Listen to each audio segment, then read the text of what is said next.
Good evening. My name is Dr. Sanj Mohanta. It's my pleasure to speak about public dental programs to the Filipino Canadian Dental Hygienist Society. So, a bit about me and why I got interested in public health. Well, when I was in dental school at the University of Toronto between 1995 and 99, uh, there was something that happened in my third year that really changed my whole career projection. And that was an article in the Toronto Star. So the front page of the Toronto Star said death by toothache. And I thought, how does someone die from a toothache? So I read on and I read that a young man, my age, he was in his 20s, had a very bad dental infection, so bad that he had difficulty breathing, and he went to the emergency room in Toronto. And in the emergency room, unfortunately, he didn't get any medical care because he had difficulty breathing. He was grasping his throat, he was acting a little belligerent. And so instead of calling the doctors, they called the security guards because they thought he was acting aggressive. But he wasn't acting aggressive. He was freaking out because he couldn't breathe. So instead of getting him like help with his airway, opening his airway because he had an infection with his lower molar causing cellulitis, instead of opening up his airway, they restrained him and he died in the emergency room from a toothache. And I thought, how is it that someone my age in my city is dying from a toothache? I thought, well, don't people have dental plans? Like, can't they just go to the dentist? Because I grew up under my father's dental benefits, and I just thought everyone could afford dental care. And that's when it really opened my eyes that not everyone can afford dental care, and not everyone is treated properly as well. Because this man was a black man, so maybe the reason why he was treated like that was because the color of his skin. So then I started thinking about all those people who aren't getting dental care because they don't have access to it. And then it set my career into the path in public health. So I work at a publicly funded dental clinic in Brampton. It's called Wellfort Community Health Center. And I work at Health and Smiles Dental Clinic with this fabulous team, my work family. And I work on children on the Healthy Smiles Ontario program and seniors on the Ontario Seniors Dental Care program. And I also do advocacy. So my community health center, we had a petition to start public dental programs for adults, for low-income adults, because there are programs for kids, there are programs for seniors, but not for low-income adults. So Jagmeet Singh used to be my MPP in Brampton, and we gave him the petition. Jagmeet Singh ended up becoming the national leader of the NDP party. And what did he talk about when he became the leader? Public dental care. And now we have the start of a federally funded dental care program. So I go to Queen's Park every year with the Ontario Dental Association. I'm a political contact dentist, and we meet with MPPs and we talk to them every year about increasing funding for public dental programs. I also go up north. I'm part of the Remote Areas Program, which is administered by the Ontario Dental Association and it is governed by the Indigenous Services Canada. And last year, I went up to Big Trout Lake working on fabulous community, which are under a program called NIHB. And then we'll talk about that later. So what are you going to learn today? We're going to learn about federal dental programs, provincial dental programs, local dental programs, and where our patients can find discounted dental services. So here's my contact information. You can email me at sanjuktamohanta@hotmail.com, or on Instagram, you can send me a DM at Dr. Sanj Mohanta. So let's talk about access to oral health care. I have some questions. Which group has the highest level of oral health program problems? And the group is people with low incomes. So that means that finances makes a big difference. So what increases the likelihood of getting regular dental care? And the answer is if you have dental benefits. Regardless of whether you're rich or poor, if you have dental benefits, you're more likely to go to the dentist. So they even found that people who are millionaires who can afford to go to the dentist, even though they might not have a dental care program, are less likely to go if they don't have a dental program. So dental programs are very important for our oral health because that means they're going to go to the dental office more often. So what percentage of Canadians avoid going to the dentist because of cost? So it's 28%.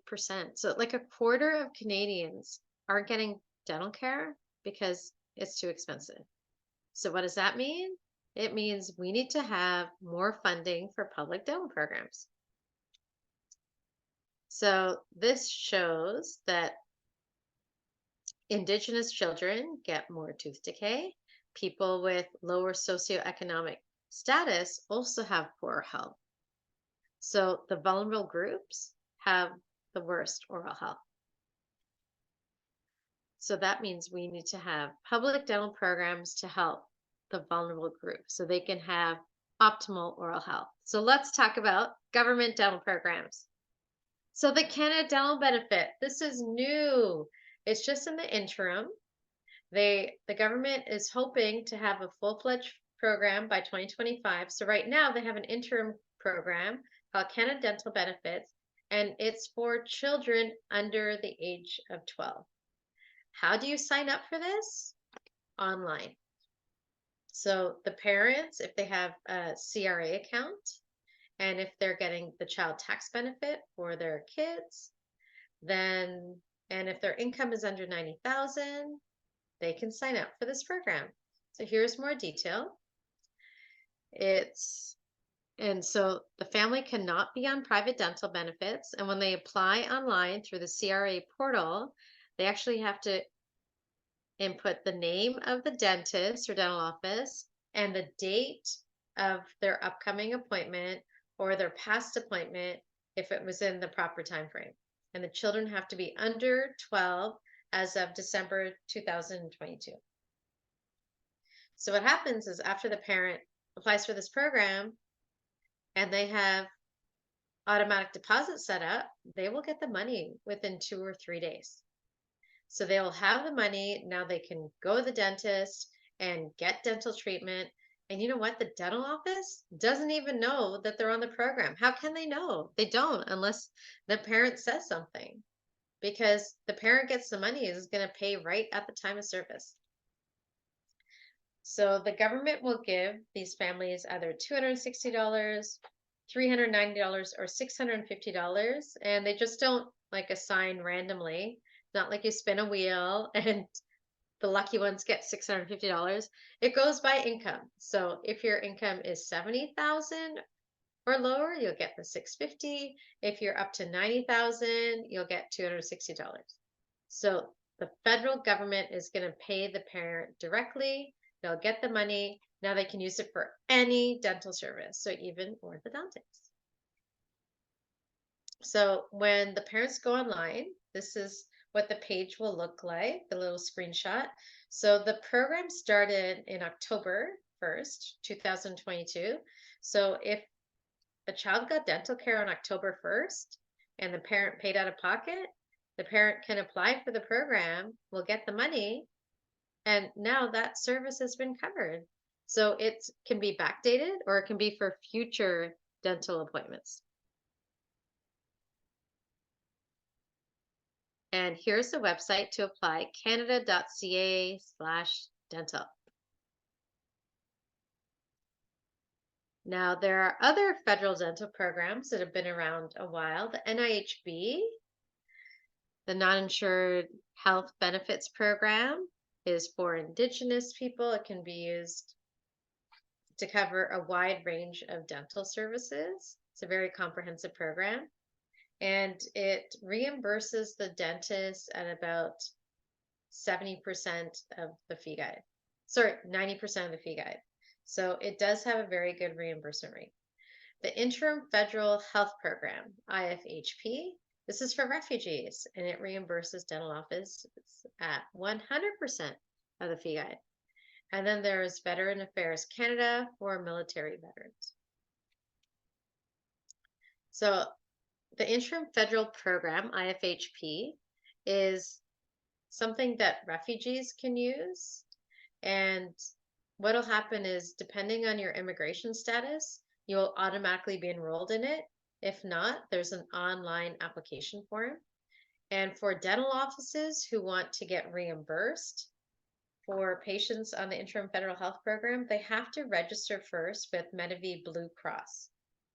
So once they're registered, they can see patients on this program and get reimbursement. So this is for urgent care. It does not cover cleanings. It'll be for things like exams, x-rays, fillings, extractions, and dentures.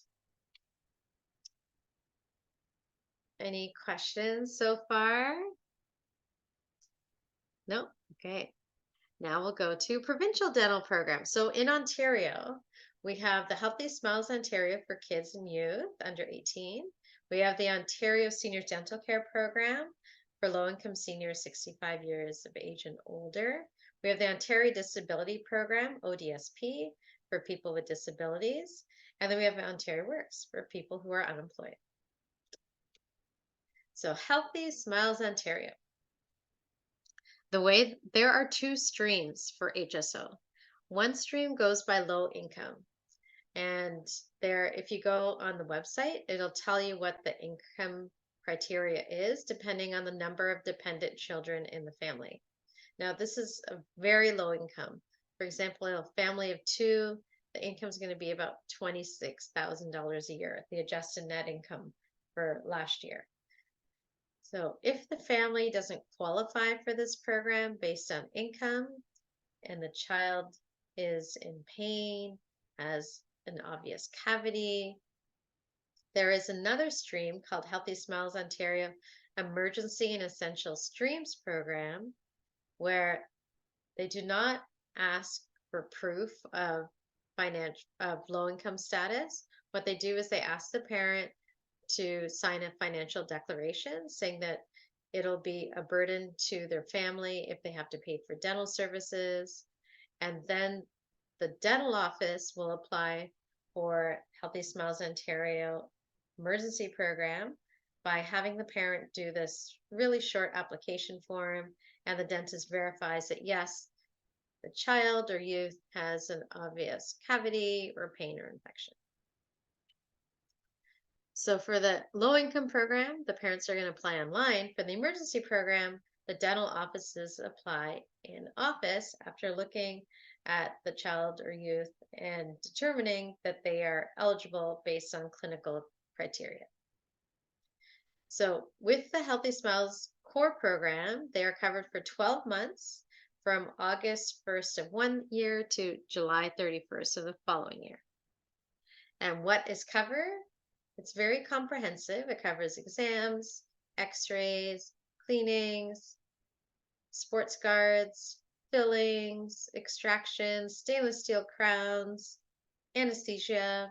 What it doesn't cover braces, doesn't cover cosmetic work, it doesn't cover space maintainers. And there are limits to how many units of scaling and polishing and fluoride you can do. There are limits to which teeth can have sealants. So we'll talk about that later. For the emergency program, it also lasts 12 months, and the eligible services are exactly the same as HSO core, so that even though they're on the emergency program, they can get all the same services. For example, a cleaning. It'll also last for 12 months, but it'll last from 12 months starting the day that the client was seen in the office and the dental office applied for the emergency program. And how do you apply? Once that parent fills out that short application form, it's faxed to Acerta, which is a third party that administers the program, and then Acerta will approve it. And then the family will get mailed a card, an HSO card, within about 4 weeks. But in the meantime, they've been approved, so they can get dental treatment done at any dental offices that accept them with that number. They just have to wait for the card. So it can be challenging to find dental offices that accept public dental programs because the reimbursement rate is really low. I mentioned the federal programs, the reimbursement rate is high. However, with the provincial dental programs, the reimbursement rate's really low. So if you look at all the provincial dental programs and look at the average reimbursement rate between all of them, it's 37%. So that doesn't even cover the cost of expenses. So there are a lot of dental offices that won't see patients on these programs because they're losing money every time they accept patients on these programs. So they're not rejecting the patient. Of course, we all want to help people, especially if they're in pain.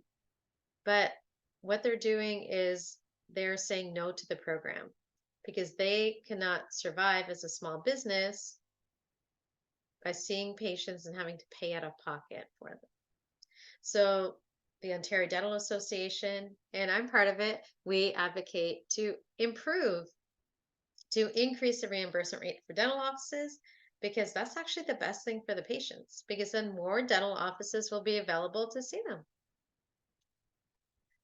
Now, the Ontario Seniors Dental Care Program. So this program started in 2019. And it is a very popular program. It is for seniors 65 years and older who live in Ontario who have a low income. And it is also a comprehensive program that covers cleanings and fillings and restorations and even some root canals and even some crowns. And it also covers dentures. And with dentures, there is a small co-payment that the seniors have to pay. So it's like $40 a denture. So here's the thing about the Ontario Seniors Dental Care Program that is quite unique, different from all the other public dental programs, and that is these patients have to go to a publicly funded dental clinic. So that means there are not a lot of dental offices that they can go to. So that is why there's such a high waiting list for seniors to get served under this program. What are some faults of having this unique setup? Well, that means that seniors have to travel far to get the care. That means they have to wait a long time to get the care because there are limited places where they can go. And it also means that seniors have to leave the dental office that they're so comfortable with to go somewhere else. And that place not only may be far away, but they may not speak the same language. Some people prefer to go to an office that is culturally sensitive, and so it can be really challenging. So the Ontario Dental Association is advocating to make it easier for seniors to get dental care. If they're on the program, they should be able to go to whichever dentist they want, especially if they already have a dental home. So here's the income requirement. For a single senior, they have to make less than $22,000 a year. If they are a couple, the combined income has to be less than $37,100. So they have to go to a public dental clinic, a publicly funded dental clinic, like a community health center. And some public health units have arrangements with a small number of either dentists, hygienists, denturists, where they are on contract, where the health unit pays them to see the patients. So that's why you might see a few private offices seeing patients on the Ontario Seniors Dental Care Program. So it is online. Just like everything else, you have to apply online. Any questions about HSO or OSDCP? So with public dental, oh yes, Sorry. yes, please go ahead. So I have like I'm not in Toronto actually. Okay. Yes, I'm in Muskoka. So I have a few, and mostly most of the patients here are retiree. Okay. Well, not the meaning the locals, actually seniors, are the one that I see that doesn't have any um they don't have they don't know how to avail, because I Mm. tell them, well, there is a program both provincial and federal, but the federal is not in yet, but the Hmm. provincial for sure, right? But looking at the The income, income, it's quite low. it's quite low. Like, I don't think you I don't think no seniors are like living on a Ah, 22K, it's right? true. They're over for sure. Even for Yes. married 37. So Yeah, I it's guess true. they can't, maybe there are lower than 22, but so Yeah, it's that quite alone will hard. just categorize them as no, you're not Exactly. qualified, right? Yeah, with HSO and OSDCP, like they're very strict on the income cutoffs. They're quite low, but even if someone makes a dollar more, they're not going to be eligible. I know. So Yeah. what happened? Because this is government funded and they don't have enough, let's say. So what Yeah. happened to the fund if they're not using it? Yeah. So, Just no, it's wondering. true.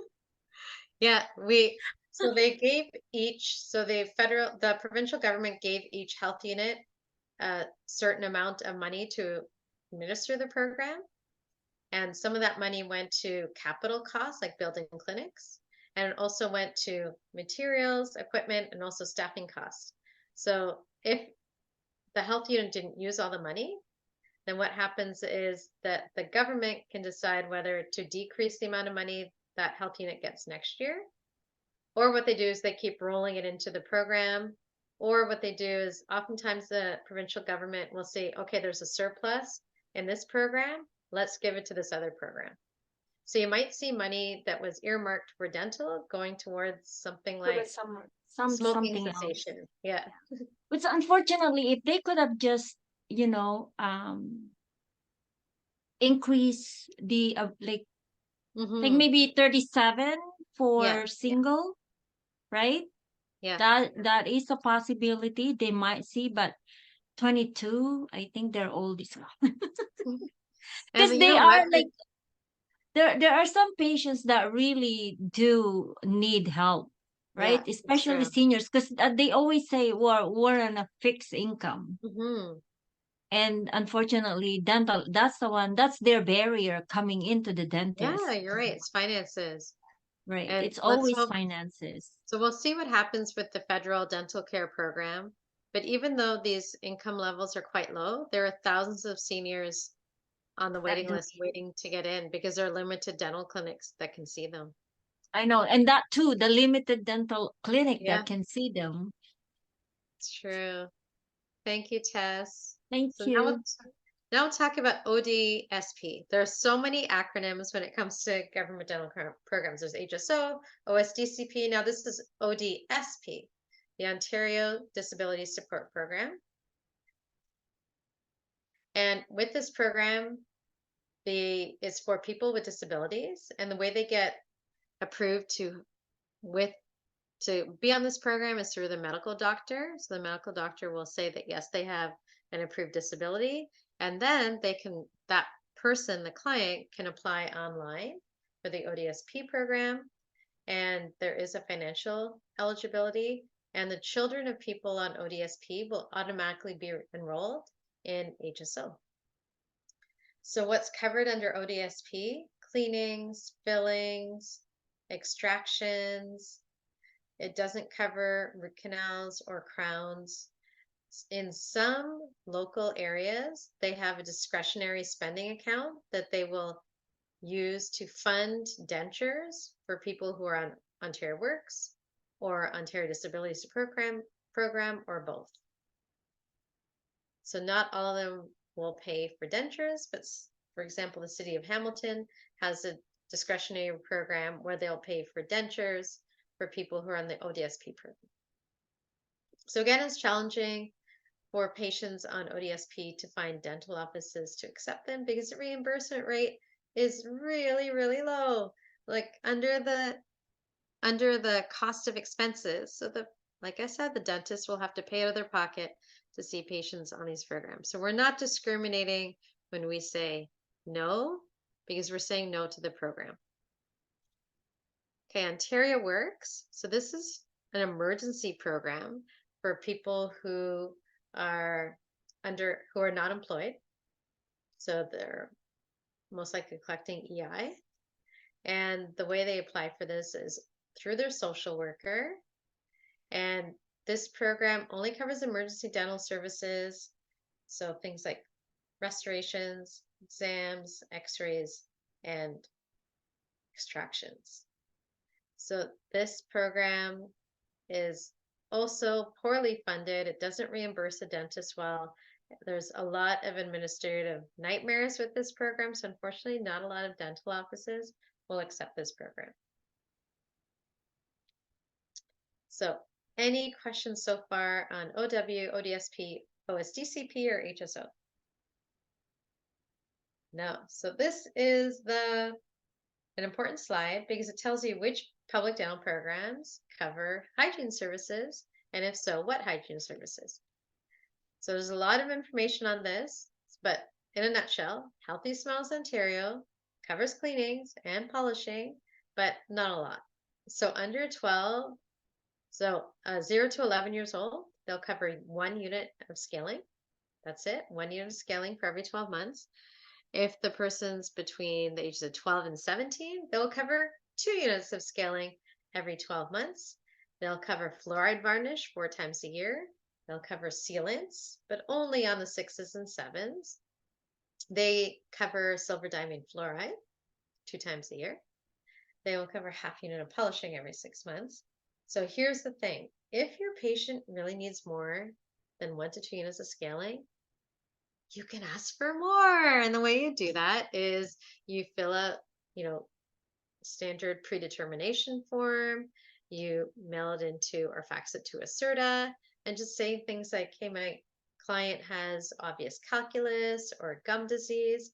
And so that if you get approved, you can get a total of 4 units of scaling per year for that child or youth. And you can also do it with sports card. So a lot of preventive services under HSO. Now, OSDCP covers scaling. So this is the seniors program, but 6 units per year.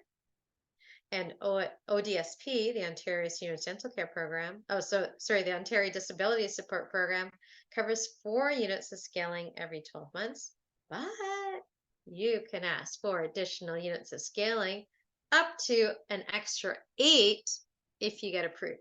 So the way you can get approved is by saying things like, hey, my client has a medical condition, for example, diabetes, that is going to impact their oral health, or their oral health is affecting their overall health because they have gum disease or periodontal disease.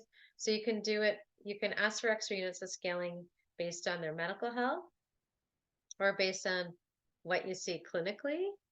And so hopefully you'll get those extra units of scaling. Okay, OHIP. So there are dentists who work in hospitals that have an OHIP billing number, and they can get reimbursed under OHIP, but not for everything. There are only certain services. So these services would be like jaw fractures. It would be like, tumor in the mouth had to get removed. If they had to get an extraction and they're medically compromised, and if they get approval, they can get the extraction done in the hospital under OHIP. And jaw reconstruction. So say they were in an accident and the jaw got smashed, it can be reconstructed under OHIP.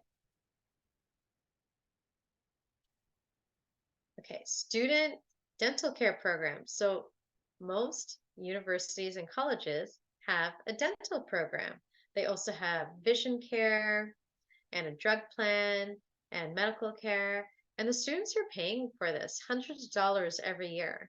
And a lot of them don't even realize that those hundreds of dollars in their student services fee actually covers dental care programs. So here's York's. It covers up to $750 per year. Sorry, $600 per year. And it covers 75% of the fee. So that means the student has to pay 25% out of the pocket. That's the copayment, up to $600. And they can use that for cleanings and fillings and extractions, for wisdom teeth, for root canals and sedation. So when I said opt in, opt out, so automatically all students get enrolled in the student dental program. If you have benefits, if the student has benefits, like through their parents or through their own work, they can apply to opt out and they'll get like a few $100s off a year. Any questions about student programs?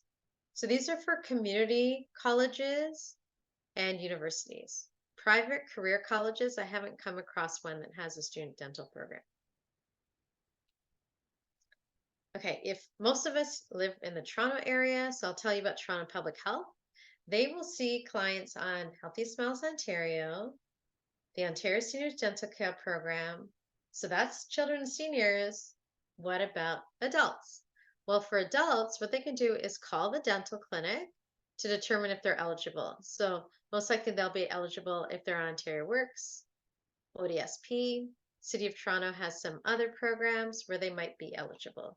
So if you grab your phone, you can scan the QR code and it will show you all of the public health dental clinics in Toronto and the phone number to call. So what you do is you call the closest Toronto public dental clinic and you say in your adult and you ask them if you're eligible to go there.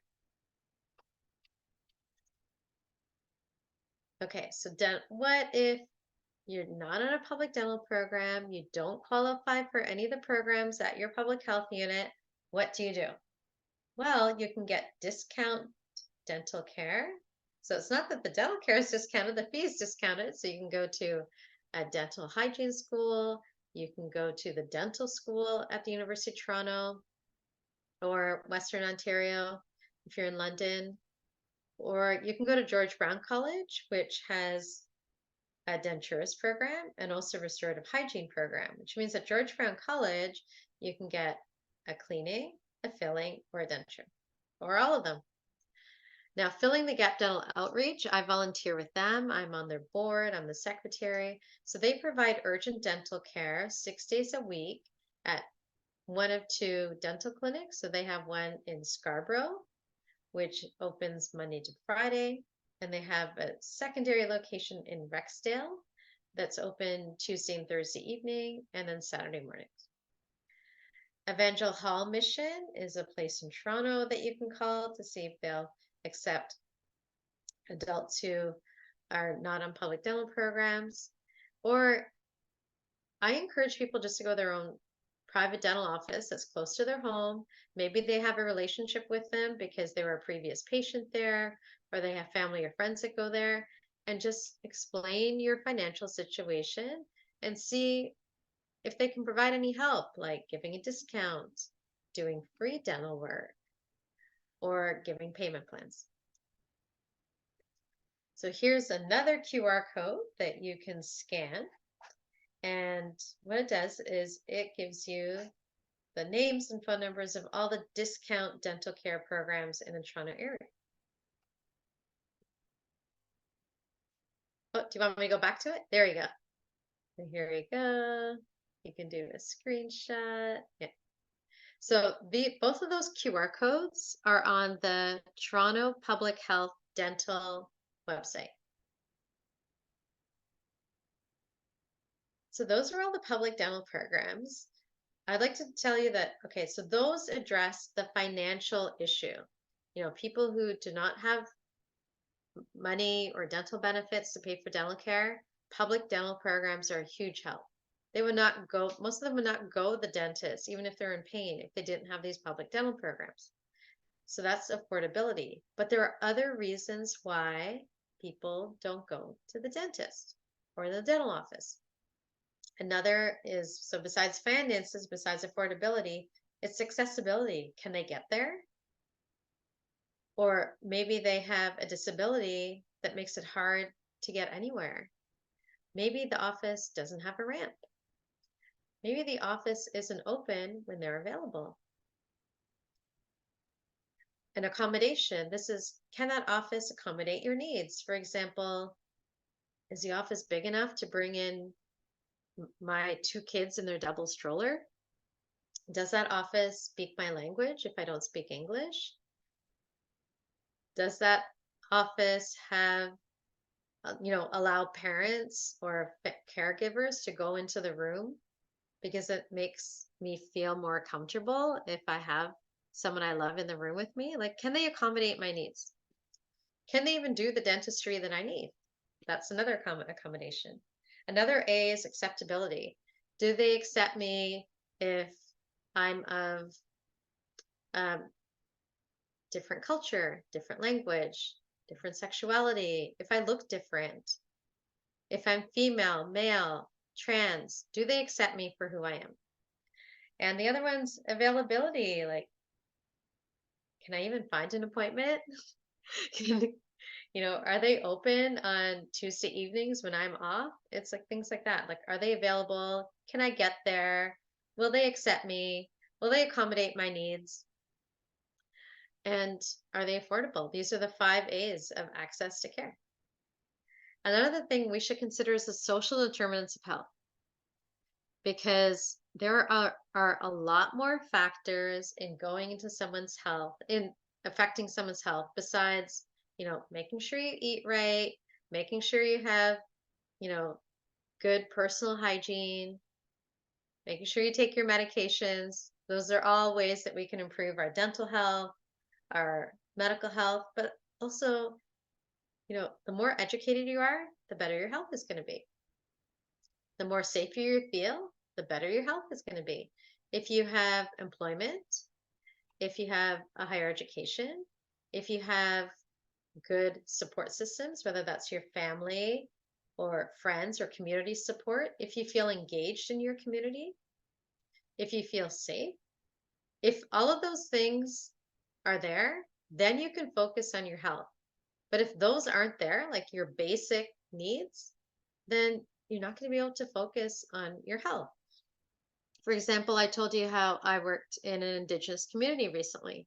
Well, this community was an island. It took me 12 hours and 3 plane rides to get there. And this is within Ontario. It's Northern Ontario. I ended up in a different time zone with no cell service. There, I had to bring my own food. I boiled all the water before I drank it, because there are communities where they don't have clean water, they don't have fresh food. And when they do have fresh food, it's really expensive. Like one banana costs $2. The fresh food only comes in like once a week. Most people are eating processed food. Most people don't trust the water. So then, they're drinking flavored drinks instead of drinking the water. So they're not eating healthy food. The water's not even clean. They don't have, like, I told one of my patients, you should floss your teeth. And she's like, we don't have floss here. So, I mean, think about all that. Like, they don't even we take so much for granted here. When I say things like, you really should be eating more fruits and vegetables, it's like, where is it? Like, like the ground is frozen. It's December. The lake is frozen. We have to wait next week for the shipment of fresh fruits and vegetables, and it's really expensive. So think about all those factors that come into play that make someone healthier or unhealthier. Okay, here's the health impact pyramid. And I love this because this was mind blowing. Because I always thought, just teach the person how to brush and floss, teach them how to eat healthy, and that's all we have to do. Why can't everyone have responsibility for the oral health? And then we're going to have great oral health. We're going to decrease decay, decrease periodontal, but look at this pyramid. So the tip of the pyramid, counseling and education, our OHI and diet counseling, makes the least amount of impact on the community's health. What does? Look at the bottom. Look at that orange. Socioeconomic factors. So having public dental programs would be in this orange field. The more public dental programs or private dental programs, the more dental benefits we have, and the more money the community has, that will increase health and oral health. So socioeconomic factors would be your public dental programs. Changing the context to make individuals' default decisions healthy. This is when the patients have no choice but to make the right decision. So that is having community water fluoridation. So that means every time they turn on the tap and have a drink, they're getting fluoride. They have no choice whether they have fluoride in their water or not. It comes in your tap water. In those communities like Toronto that have community water fluoridation. Long-lasting protection interventions. This is things like dental sealants and fluoride varnish and silver diamine fluoride. Clinical interventions. These are things we do in the office, like the cleanings, like the fillings, treating dental disease and preventing dental disease. So as you can see, like we still have to do OHI and diet counseling, but the main thing that we can do to benefit the entire community is to have dental programs for everyone. So thank you very much for paying attention and having an interest in public dental programs.